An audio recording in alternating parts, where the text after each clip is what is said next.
Hi everyone, I'm Paul Kagabine with the Garland County Library, and I'm here today with Alison Crane from the Garland County Extension Office. And she's here today to present about basic bread making. She's going to do a live demo on making garlic herb bread, and she was generous enough to bring us at the library a couple of loaves to sample. And she brought two, but there's only one left because all of my coworkers devoured the first one. But it smells amazing and it tasted amazing. And I hope you're all really excited to learn about that.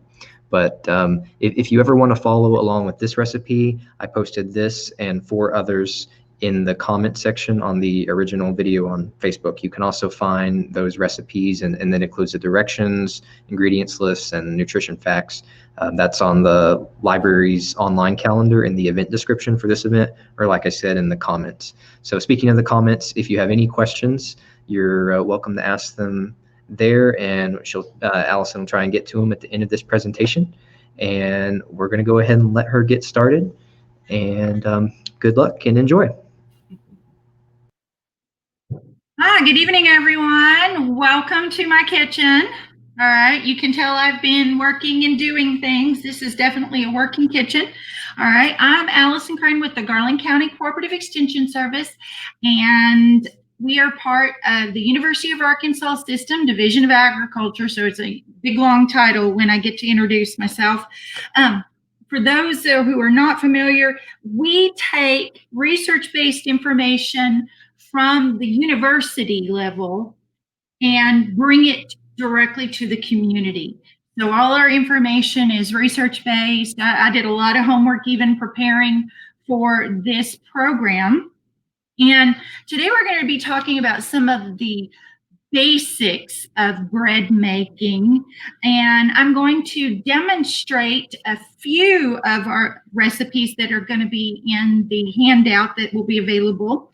And I'm going to tell you up front, we're going to use the KISS method for those of you who are familiar with it as much as possible, because we've only really got about an hour. So I'm going to talk fast to share as much as I can about some of the breads that I absolutely love. They're family favorites. And so let's get started. First thing I want to do is I want to share my screen with you. So give me just a moment to get that open. All right. So is that, come on. So hopefully everybody is seeing my screen. So we're going to rise to the occasion with bread here. And we're going to talk about what makes bread rise and things like that. So let's get going here. And let's see. So our first thing, let me just kind of tell you a little bit about what we're actually going to talk about. We're going to talk about some of the types of bread, break them into categories. We're going to get into types of yeast, because that's something very useful to know. I'm going to share bread making tips throughout this evening's presentation.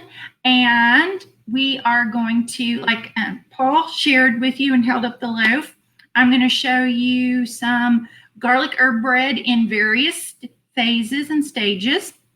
And then we're going to actually braid some challah, which I have already actually prepared that dough. So you're not going to get to see the mixing up of that, but I do have some pictures for you. So let's just see if we can go on here. Let's see if it'll, nope, that's not what we want. All right, come on. There. All right, so some of the types of bread. You have quick breads, and probably you're all familiar with those, or anything from the banana breads, things like that. Quick breads are breads that they don't require a lot of time to rise. The leavening agent that is used in those breads acts very quickly, and hence the term quick breads.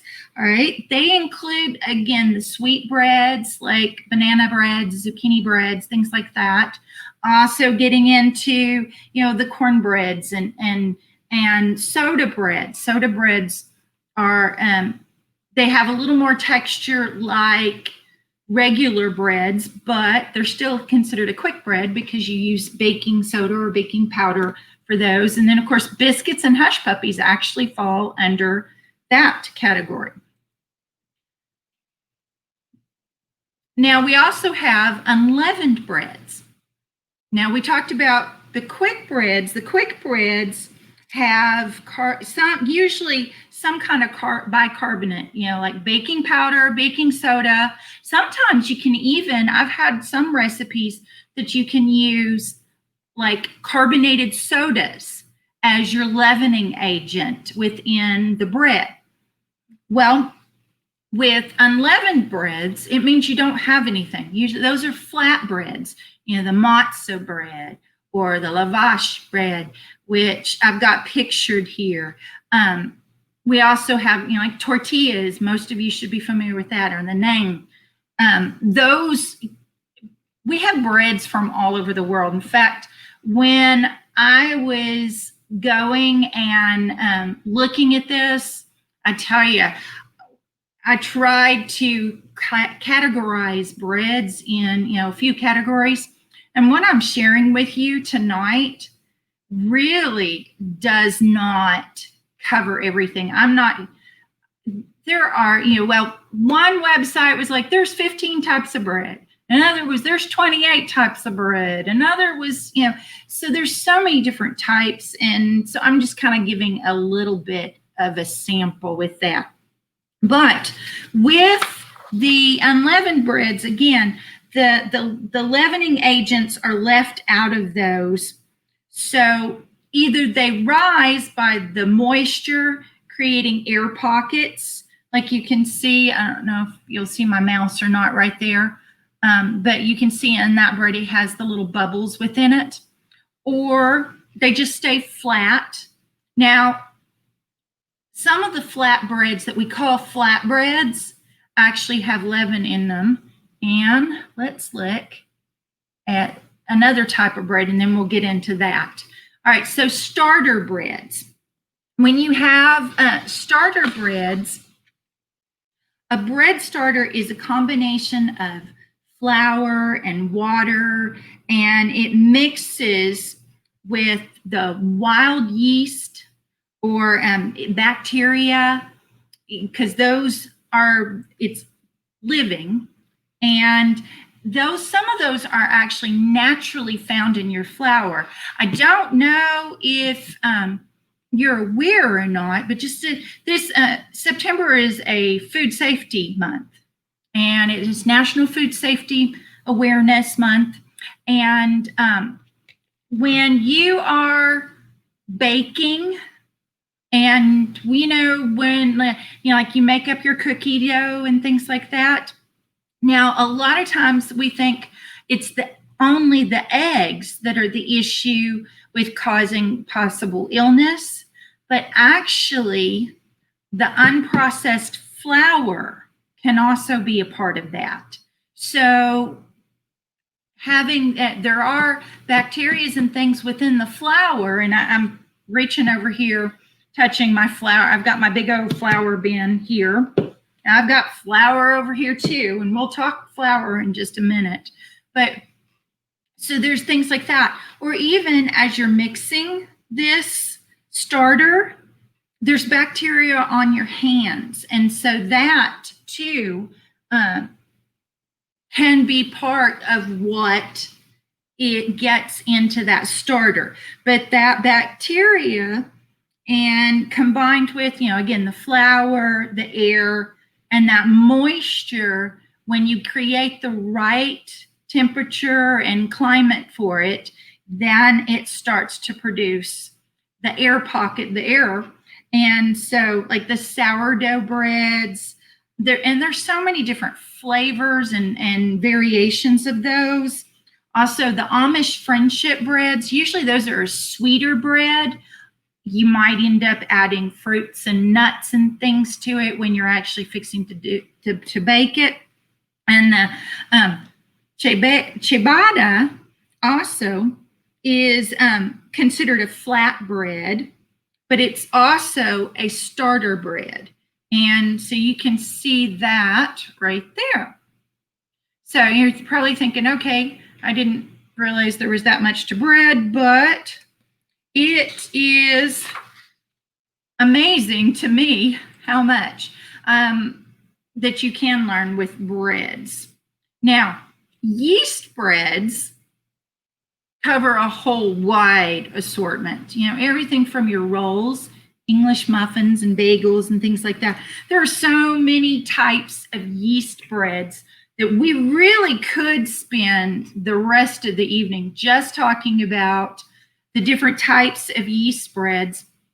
And we could talk about, how you use this type of flour or that type of flour, or what you can do to create variations of them, things like that, which one's your favorite and stuff. But if you're like me, you like so many different types of yeast breads that it would be hard to kind of limit on that. Now,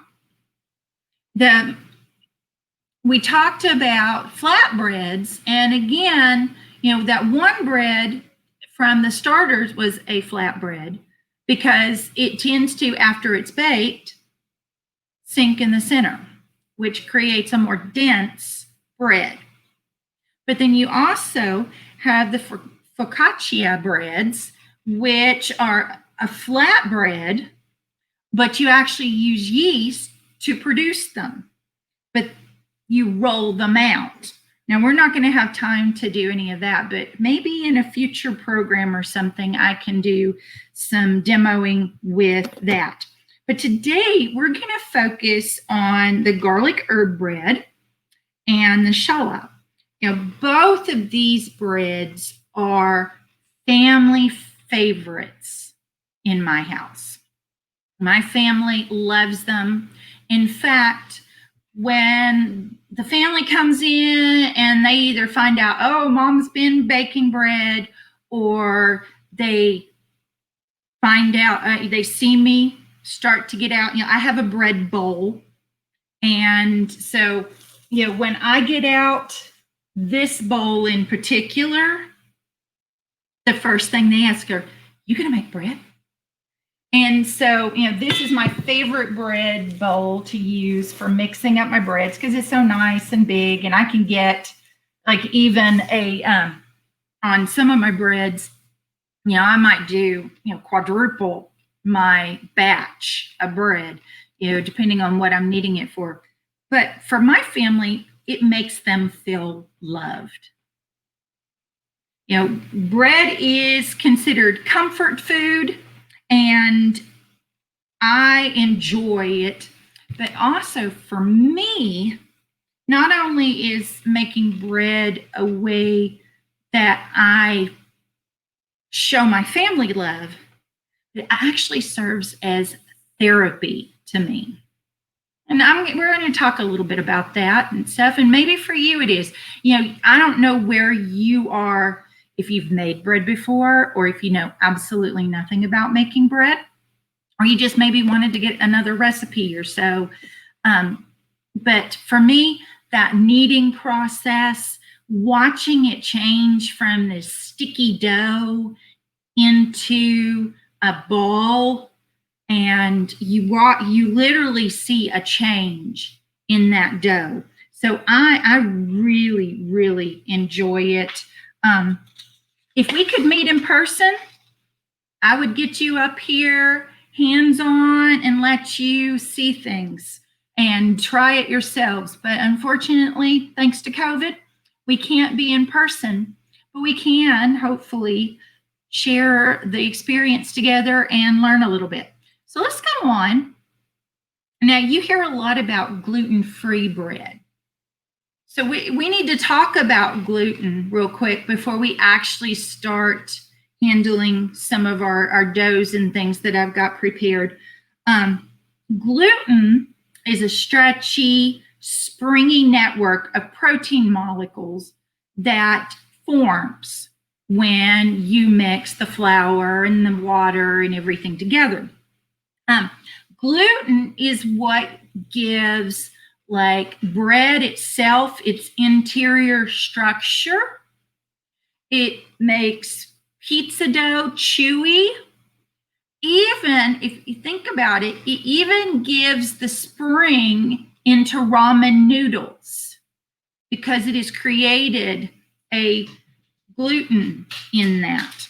Now, I really liked this one website, and you know what? I think I managed to delete my, I had a screen that had the the address for it, but I found a website with an article that really explained gluten, how its principles and how it affects bread and stuff really well. So if you're really interested in it, I'm going to give you a nutshell version of it right now. And then later on, if you want to know, you'll get my email at the end of the program and you can ask me, and then I'll share the link for that. Because again, I think in my rush to complete my screens, I deleted that one. Okay, so let's look though a little bit more at what gluten is. So we know it's that, but you need to understand like the parts of a grain that goes into the flour. Okay, so we have flour, I have a couple different types of flour here. So the parts of a kernel of wheat, you have your bran, which is the outer part. It's fibrous. It's where you get your fiber in. You have the germ, which is the inner part. That is the seed's embryo. And then even within that, you have the endosperm, which that's the part that gives the taste. It's the starchy thing. It's the food supply for the seed. Okay? And so when you're processing that grain of wheat and grinding it up, they do different processes to get the different flours. And so like all-purpose flour has been processed to a certain level, and we'll talk a little bit about the protein levels in the flours in just a moment. Whole wheat obviously has the whole wheat in it. And it has the entire part of the wheat ground up, where like all purpose, you lose that outer part. Okay. Now there are flours though, that the flours that don't contain gluten, and I've listed a few of those there, rice flour, things like that, because there are people who have problems with eating gluten. If you have celiac disease, that can be a reason why you cannot. And so like celiac disease or non-celiac gluten sensitivity, which is not, you don't actually test positive as having celiac disease, but both of those do require you to not eat foods with gluten in them. And anything that has flour in it basically can create that gluten because it's the protein in it. And people with celiac disease, what it does is it damages the intestines.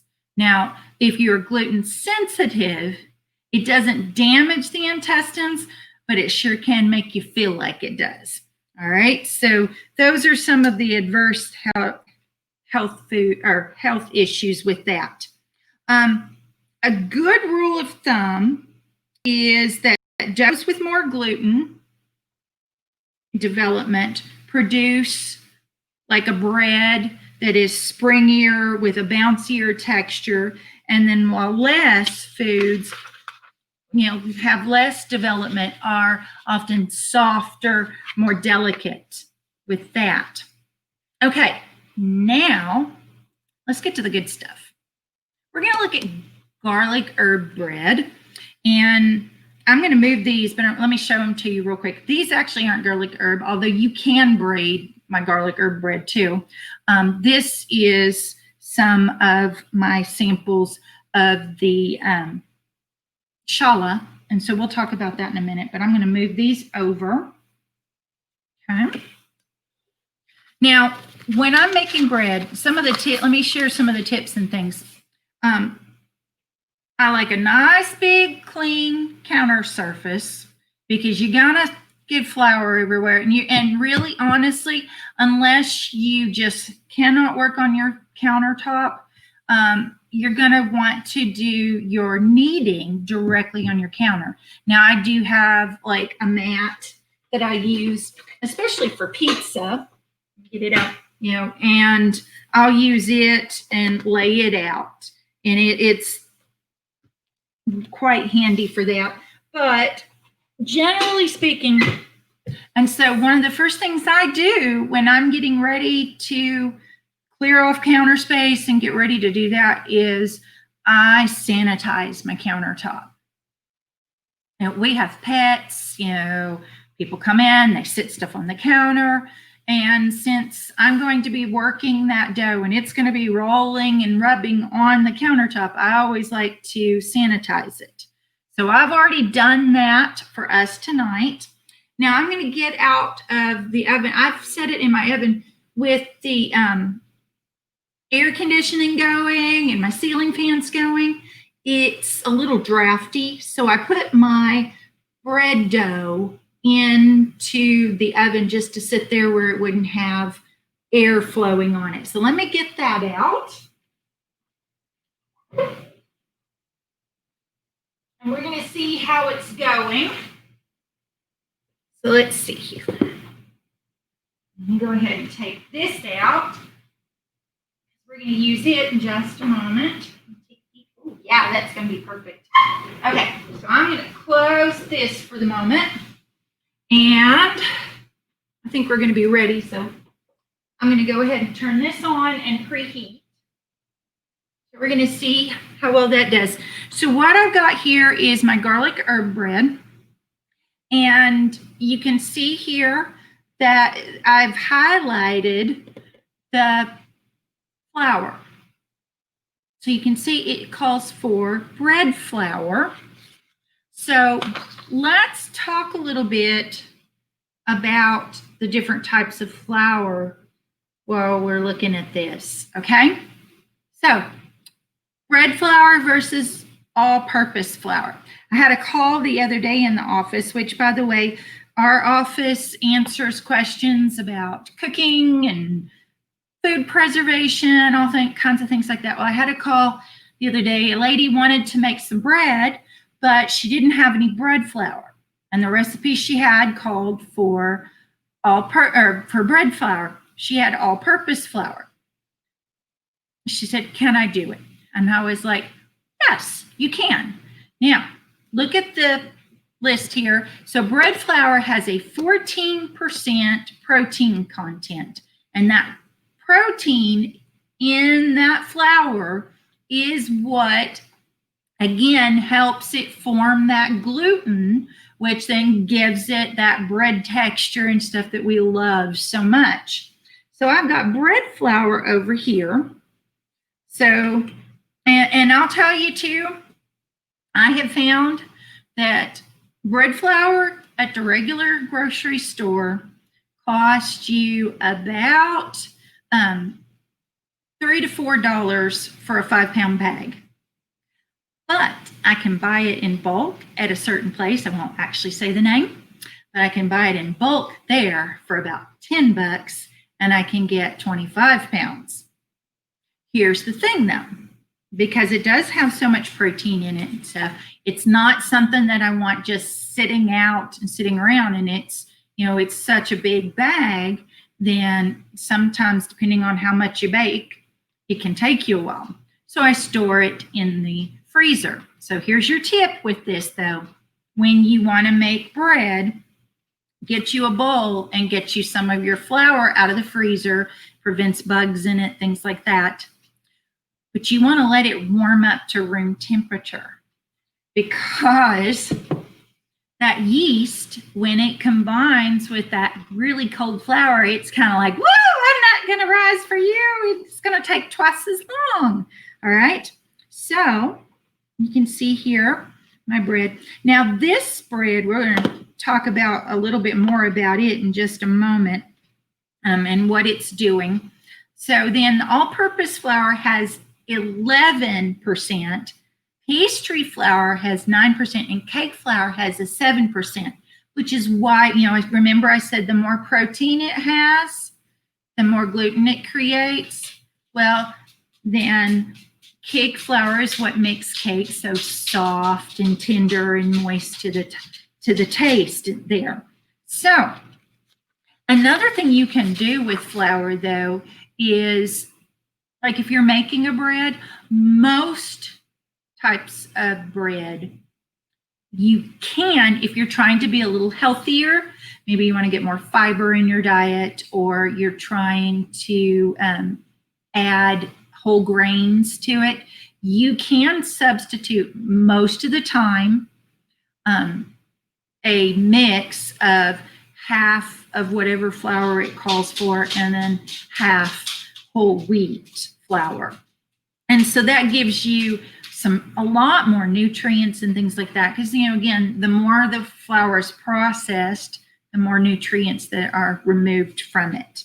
So I made this using the regular bread flour, but I have done this recipe many times with just all-purpose flour, and it turns out fine. Okay, let's go back and look at this recipe again. Now, you don't have to worry about writing all this down and stuff, because I can send this to you, or we're going to make handouts available at the library, and you can pick them up there, or you can pick them up at my office. So remind me and I'll share that later. All right, so let's look at down here. We've got our 2 teaspoons of active dry yeast. So it's active dry yeast that I've used in this. Although actually I used instant yeast because I ran out of my active dry. Because if you are like me, you might have had difficulties if you actually do make bread on a regular basis. Right now, everybody is such a heightened interest in making bread that it's had issues with finding it and being able to do that. So, all right, so this one I used instant. And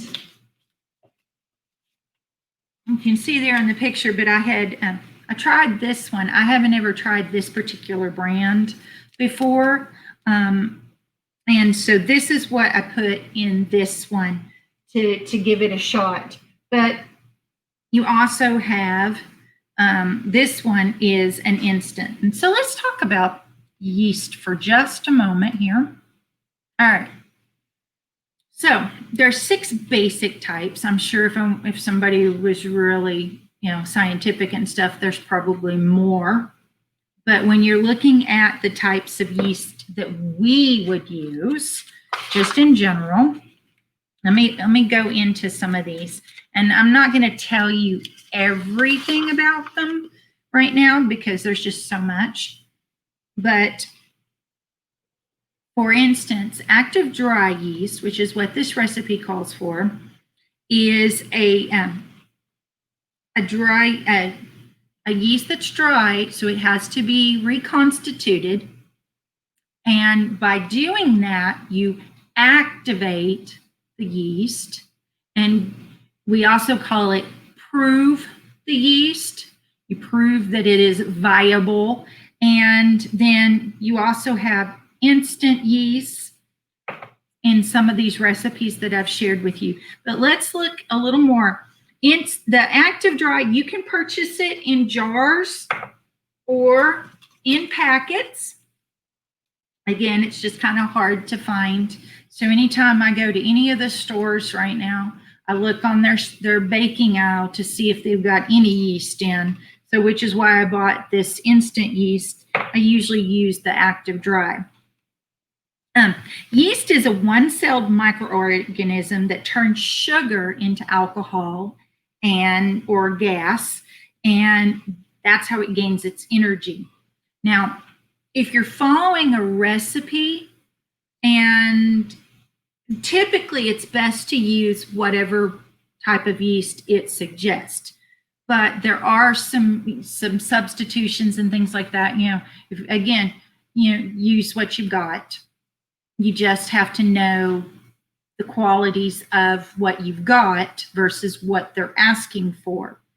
You can do fresh or the cake yeast, and that you don't find as much around here. A lot of times you have to special order that, or sometimes your organic stores, things like that, health food stores.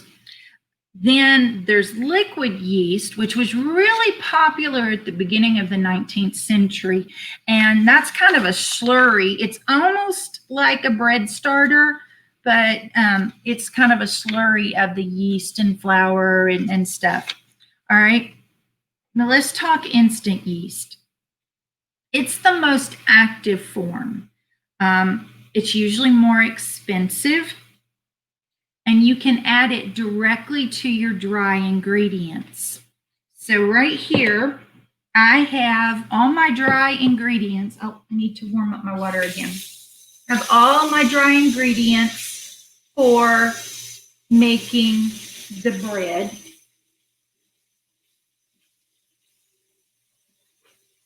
Hopefully that's not too loud for you.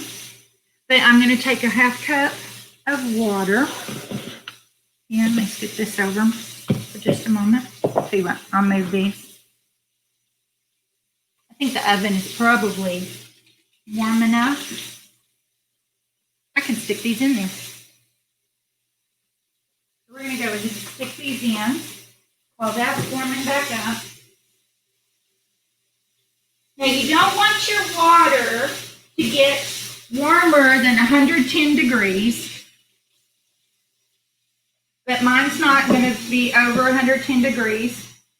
And it's also going to cool down by the time I add it to my bowl. So I've got my water.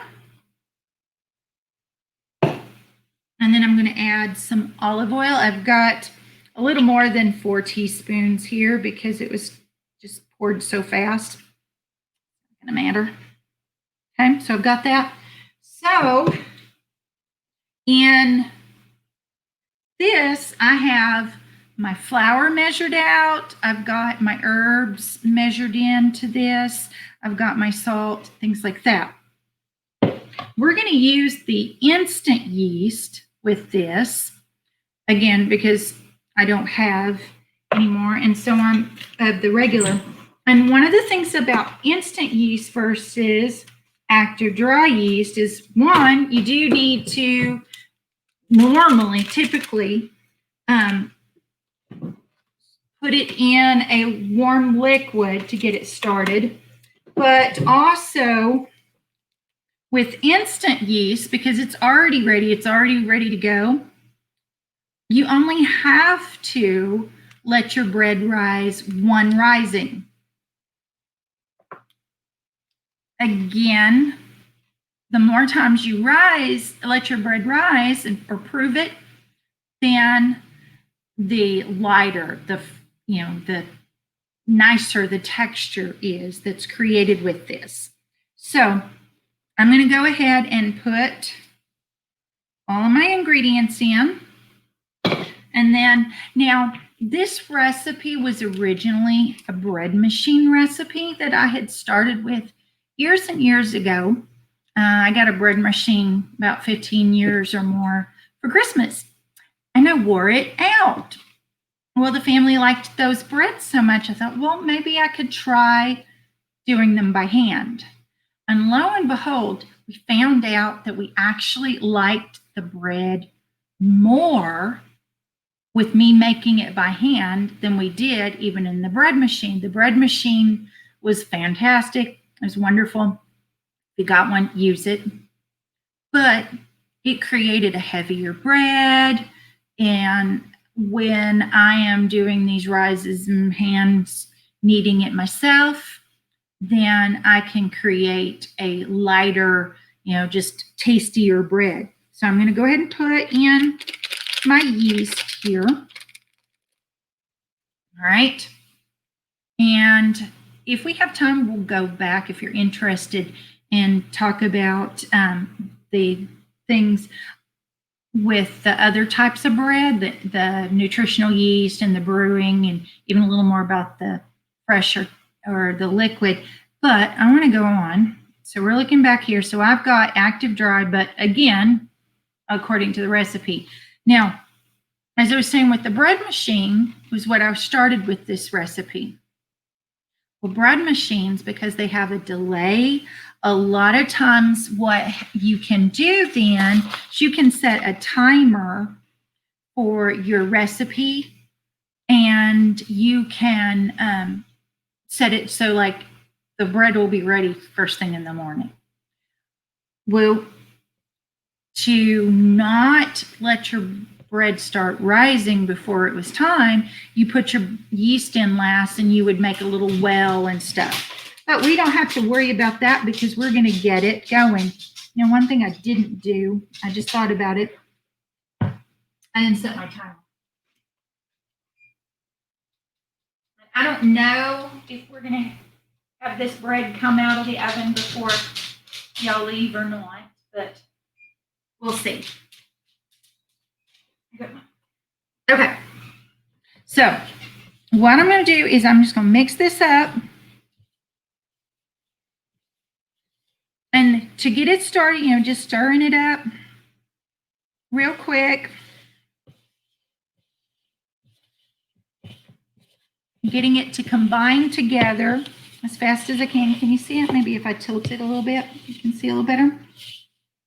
You can see it's really not that pretty right now. And it's sticky, slightly sticky in spots. Okay, so what I've done is I've got my clean spot here. I'm going to take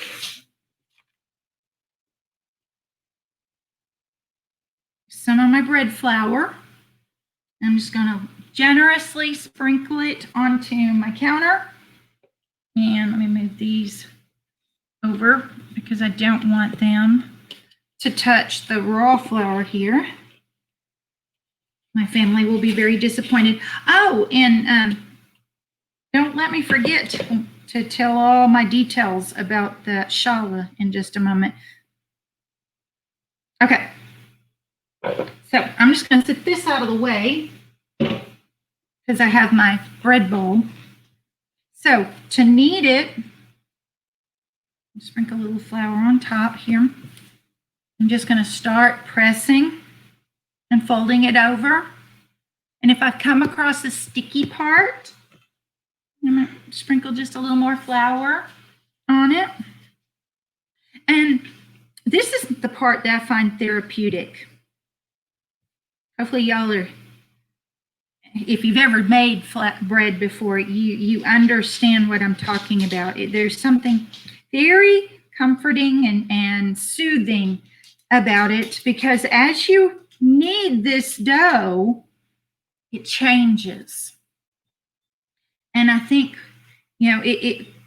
there's a science to it, and then we could go into all the science, it's almost like magic though, because the bread dough just changes texture, changes appearance.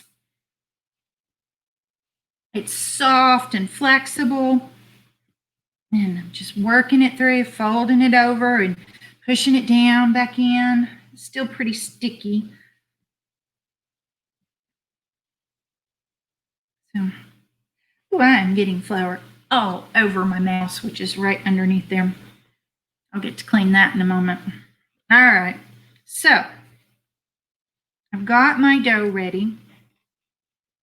Now, I used olive oil in this, but if you don't have olive oil, you can use whatever oil is available. But olive oil is my favorite oil.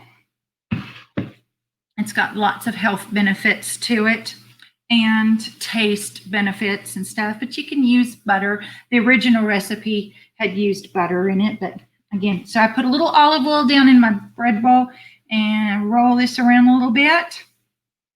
And then I've got,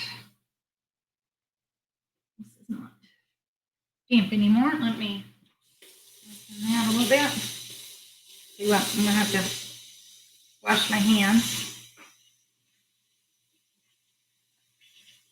That's one thing about making bread. Wash your hands a lot. But again, this is Food Safety Month. We're washing our hands a lot there. That'll work. Okay. I've got my towel. I like the cheesecloth towels, things like that, to go over it, because a regular terry cloth towel has those little ridges and fuzzies and stuff. So I'm going to sit this over here again. Now it needs a nice warm place, not too hot. But with the air conditioning going, it can get and take too long for it to rise. So that's going to rise, and it'll have to rise for a while. So I'm going to scrape. Here's another tip. These things are really cheap. You can get them for $1 at dollar stores. I won't tell you which ones. I can't say the name. But I use these to scrape because it does make a kind of residue on your counter that can be kind of difficult to clean up. And so I really like to get all of that scraped up as much as possible. And so I'm just gonna,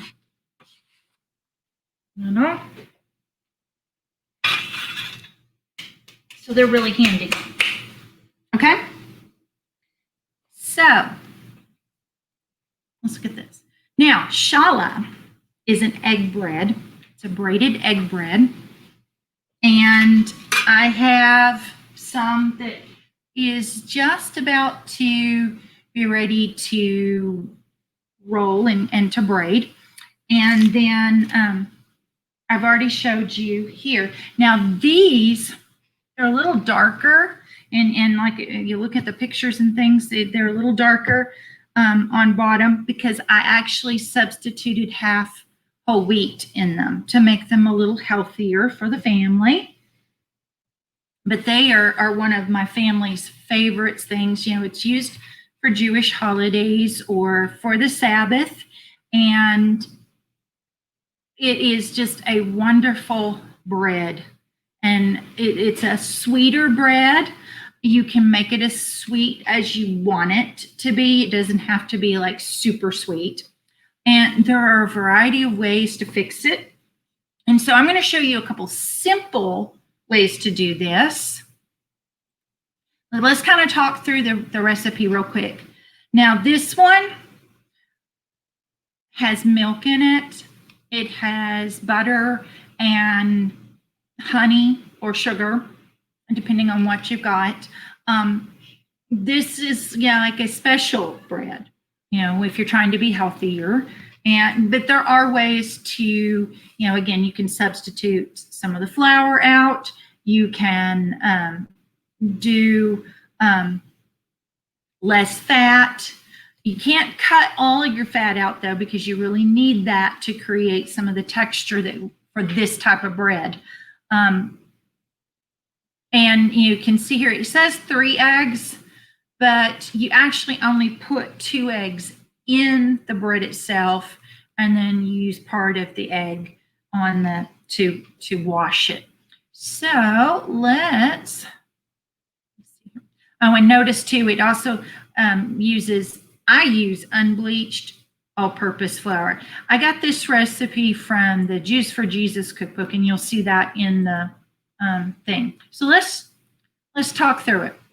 So one of the first things you do is you take your milk and the honey or sugar, depending on what you want for that. I liked honey, so I put honey in it, and butter, and you just bring that to a boil, and then you put it back in a bowl, a big bowl, and you let it cool down to room temperature or lukewarm, at least down to lukewarm, because if you put your yeast in it immediately, then you're going to kill your yeast. So you have to let it cool down to at least lukewarm. Okay. All right. And then you're going to mix that yeast in there, and then you set it aside for about 10 minutes and you prove it, which makes the bubbles and stuff. And then you add in your dry ingredients. All right. Then comes the kneading. So I'm not going to show you all this steps because I've already done all this for my bread. So you knead it, and you can see at first that it's not a very pretty ball of dough and stuff. But by the time you finish that kneading process, then you have this nice ball, and it is transformed into bread dough. And then you take a little more butter, or you can take olive oil, and you put that in your bowl and rub it around. And when you put your ball of dough in there, you roll it around, and then you set it aside in a warm place, covered. So let's see how this bread is doing, okay? All right, let me get up with my notes so I am caught up. Okay.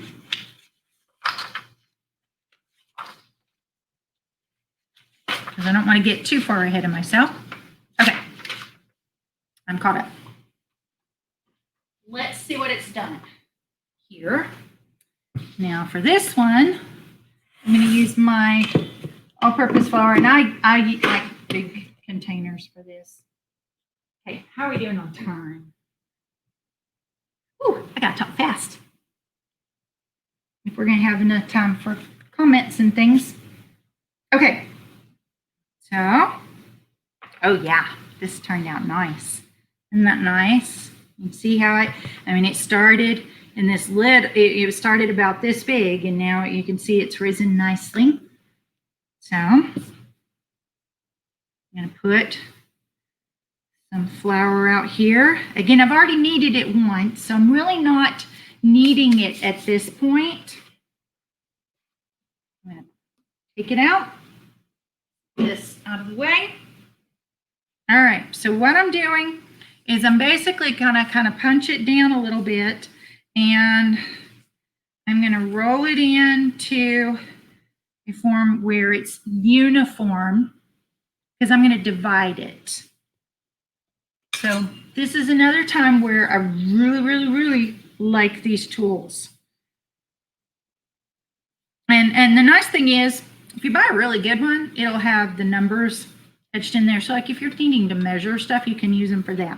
All right, so I'm going to just divide this into two. Oh, you know what? Should keep that over here. We'll put this back in here and cover it so it won't dry out while we're messing around with the other. So now I've got this. I'm going to try to even it up again. And I'm going to divide it into thirds. Okay, it's close. Did you play with Play-Doh as a kid? Here's where you kind of get to play with your food. All right, so we're going to take it and we're going to roll it. Now here's where you can experience some of the elasticity that develops. And so what I want to do is I want to roll it out, and I'm just kind of little by little rolling it out. You know, you can roll it. Depends on, but I don't want a thin spot. So I want to try to keep it uniform and even. And I want to get it out to stretch out to about 18 inches or more there. Now, there are a lot of fancy ways. Let me go ahead and click that you can braid it and get more strands into it and stuff, and I've done that. In fact, the very first bread I ever made was Challah for a college demonstration for a class, and I picked one of the hardest.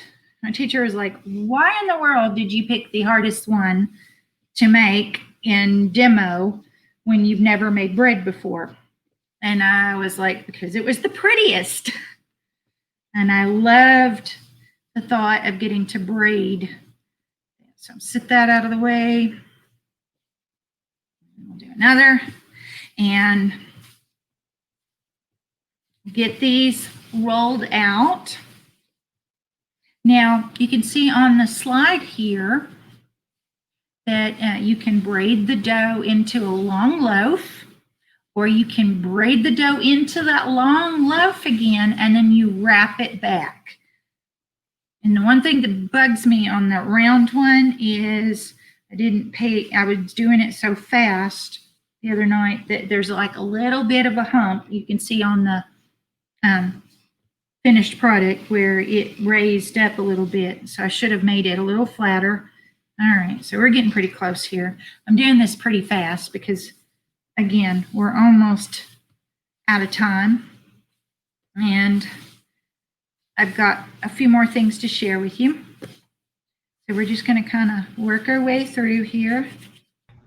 And then there's all kinds of ways, I'm sure there's people that are better than me at this. Hey, you can also, if you need a few more minutes, it's okay to go over a little bit. Don't feel rushed. Okay. Well, good. You've been so quiet there, Paul, that I've been muted the whole time, so everyone can watch you. Okay, so can you see these? All right, so now we have 3 fairly equal strands here. And so what you can do is you're just going to kind of tuck them together at the end here, and we'll tuck it more in a moment. But for right now, this is all I need. All right, so I've already got this one on top. So I'm going to go ahead and just start by moving this one over, and then we'll move this one.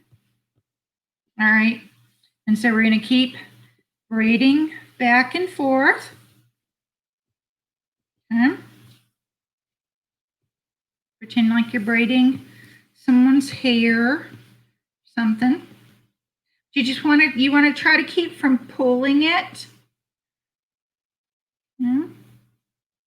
All right, and then when you get to the end, you basically just tuck it under. And okay, I'm going to neaten this part up a little bit. And then we're going to tuck it under there. Now, I've already got my pan over here. You can do a greased pan, or you can do parchment paper. I love the parchment paper. One, it also makes cleanup afterwards really nice. So you can see this turned out pretty uniform. I'm just going to carefully lift it up and then stretch it back out. Make sure that my ends continue to stay tucked here. I'll move it where you can see it. So you see? So this is going to be covered up, and it will set for at least 30 minutes or more, probably a little closer to an hour by the time I do everything. So I'm just going to sit it over here out of the way, and I'll cover it up in a minute with a moist towel.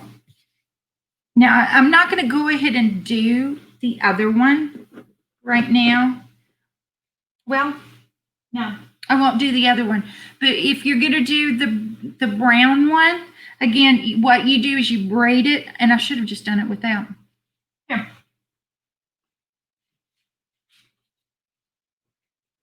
I can show you.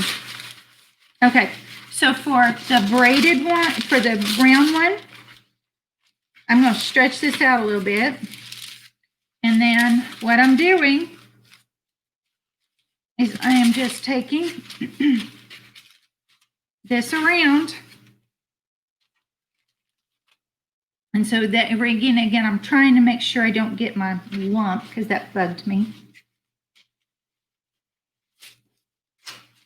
And you just tuck it, unless I can make it all lump like that. And stretch these a little more so they come a little further over.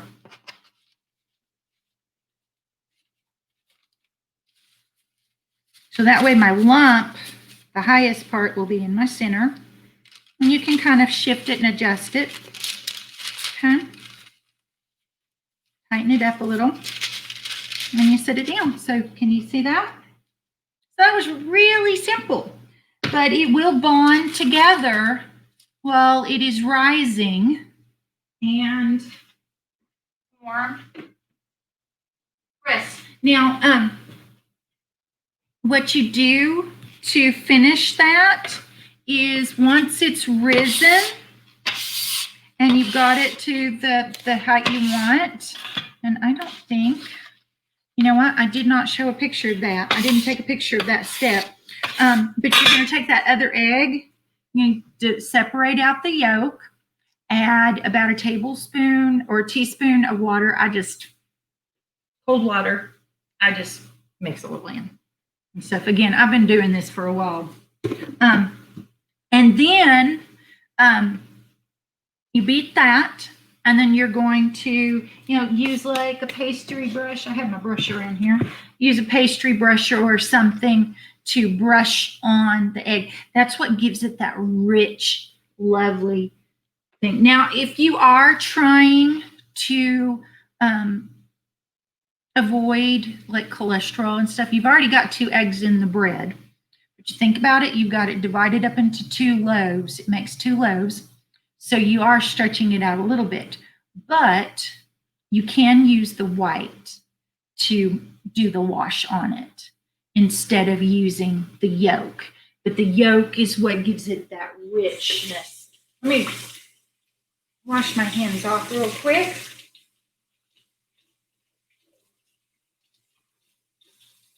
Okay, because I just have a couple more things to share. The bread in there is doing nicely. And one of the things I really want to stress too is when you're baking bread, biscuits and things like that, if you get your biscuit this dark, you've got one tough biscuit.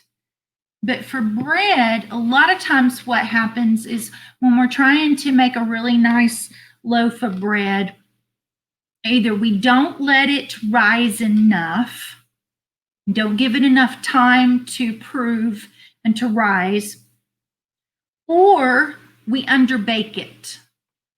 And it has to have that. And I tell you, a lot of times I have taken bread out of the oven, taken it out of the pan, and then looked at the bottom and it was still pale underneath, even though it was this golden brown on top.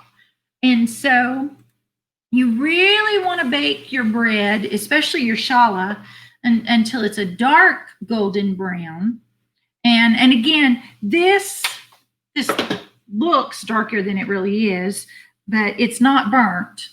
And you can do it a little bit less and still be okay, but you want to make sure that you get it baked enough that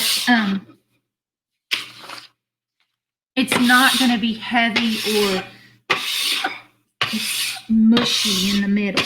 Okay, so let me see if I can get that over here. I got this towel. Okay, and so like my bread right now, you probably can't, I don't know if you can actually see down in there. I'm going to open it up just for a moment. It's starting to look really nice. And one of the things I'll do is I will tap on it to make sure that it sounds kind of hollowy and, a nice firm crust on it. Okay. So let me tell you a little bit about our extension programs. Again, if you're not familiar with it, we do have, through 4-H, we have our youth educational clubs.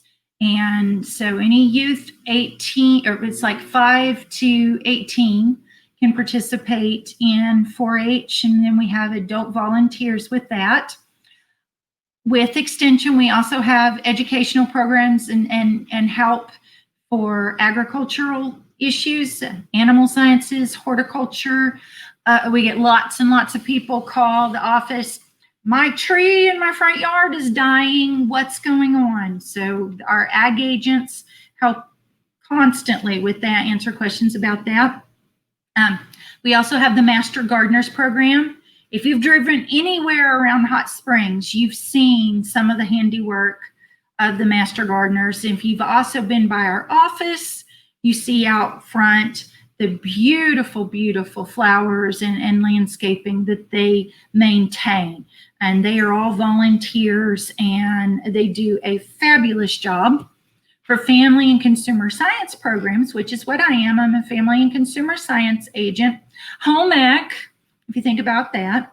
Home ec, I do everything from serve safe trainings, which I have coming up. So if you know anyone who is a food in the food industry or food service, provides like daycares, anything like that, I have 2 trainings that are coming up this month for food safety trainings for the certification for that. We also have the Extension Homemakers Council, which we have EHC clubs all over the county. We have 12 active groups, clubs, and let me tell you, they are amazing. They serve as volunteers throughout the county. And our county alone, we have made over 6,000 masks for people in our county. So for the COVID-19, and given those away. And so it's just an amazing group of people that I love getting to be participating and part of. And then of course I do anything home and the family. And we offer our programs to all our eligible people for different groups and things like that. So then here's how to contact. So if you want to take a screenshot or something of that. So our website is that uaex.edu/Garland. And you can see some of our programs and events and things like that. You can like us on Facebook. Since you're already on Facebook, I know you're on Facebook. Like our county page, which is Garland County Extension. It's real easy to find that. Or my family and consumer science page, which is Garland Extension Home Life.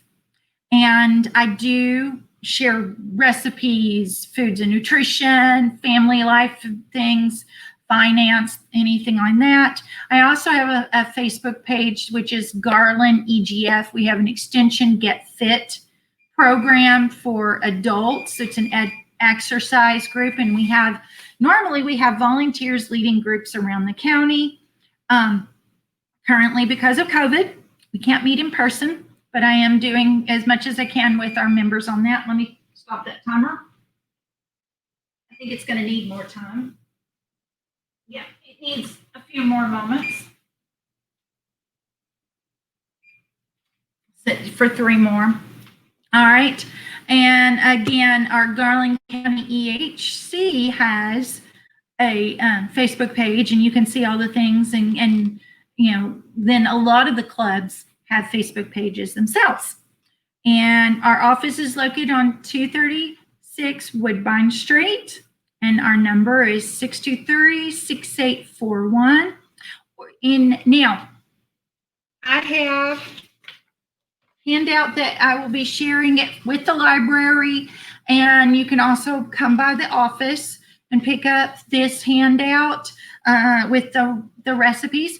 Or if you email me at acrane, so acrane@uaex.edu, I will email you a PDF of it. And so you can just have it directly that way. And I think I've covered everything. So I'm going to stop sharing my screen. Maybe there's one. So let me get back to where I can see you, Paul. Okay. All right. Can you see me? I can. All right. Well, thank you for that. That was I could smell the bread from here, but it's probably because I still have that sample you gave us. So, well, you did get a question from Karishma, who asked, "Is there anything we can use to substitute egg?" To egg? Now there are egg substitutes, things like that. For the Challah, it's an egg bread, so you're really kind of stuck with using egg. But I have in this, let me just share what I have. If you don't want to use egg in a recipe, I do have a traditional white bread, which you can make, and you can do all kinds of substituting in and out of it. Of course, I have the garlic herb bread that we made today, and again, all the people at the library now can testify it's delicious. It is, again, a family favorite. Another family favorite of ours is the potato bread, which that's a fun one to make. And all of these breads are really great for making with your family. My mom's favorite, and I made it last week, and there are some pictures like at the beginning, is the old-fashioned oatmeal bread.